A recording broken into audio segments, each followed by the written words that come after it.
بسم اللہ الرحمن الرحیم۔ ہارون رشید کی بیوی زبیدہ خاتون بڑی نیک اور دیندار ملکہ تھی۔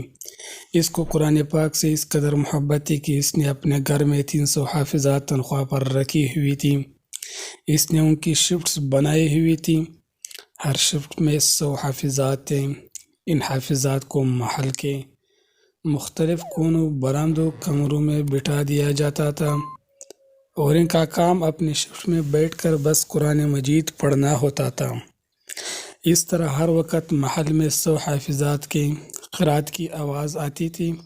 یہی وہ زبیدہ خاتون ہیں جن کو جب پتہ چلا کہ جب لوگ سفر پہ جاتے ہیں تو ان کو راستے میں پانی نہیں ملتا تو آپ بے چین ہوئی۔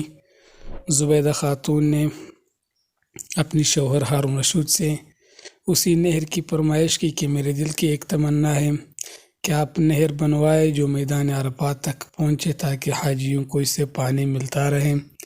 شوہر نے اپنے ملکہ کو مکمل اختیار دیا کہ اس نہر پر جتنا مال خرچ ہو سکتا ہے کر لیں۔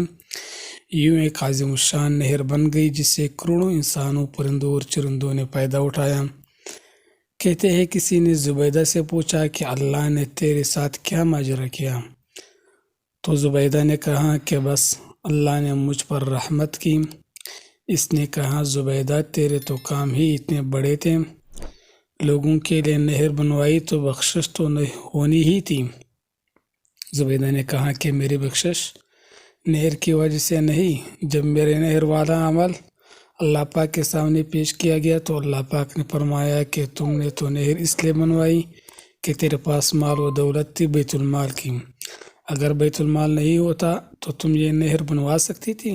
یہ کوئی ایسا اہم کام نہیں جس سے تیری بخشش ہو جائے۔ تو مجھے بتاؤ تم نے میرے لیے کون سا عمل کیا؟ زبیدہ خاتون کہتی ہے کہ یہ سن کر میرے ڈر گئی کہ میرے پاس تو ایسا عمل نہیں، بس ایک ہی ایسا عمل ہے جو تو نے صرف میرے لیے کیا ہے۔ ایک بار جب تم کو بھوک لگی تھی اور کھانا کھا رہی تھی، منہ میں لقمہ ڈالنے سے پہلے اذان کی آواز تیرے کانوں میں آئی۔ اس وقت تمہارے سر پہ دوپٹہ ٹھیک نہیں تھا، آدھا سر ننگا تھا۔ اس وقت تیرے دل میں خیال آیا کہ اللہ کا نام بلند ہو رہا ہے اور میرا سر ننگا ہے۔ تم نے اپنی بھوک کی پرواہ نہ کی، تو نے لقمے میں جو تاخیر کی وہ میرے نام کے آداب کی وجہ سے تھی، بس تیری مغفرت کی وجہ یہی ہے۔ اللہ پاک عمل کا چھوٹا بڑا ہونا نہیں دیکھتا، لاکھوں روپوں کے زکوٰۃ اور خیرات کو نہیں دیکھتا۔ دوستوں اگر ویڈیو اچھی لگی ہے تو چینل کو سبسکرائب کریں۔ والسلام۔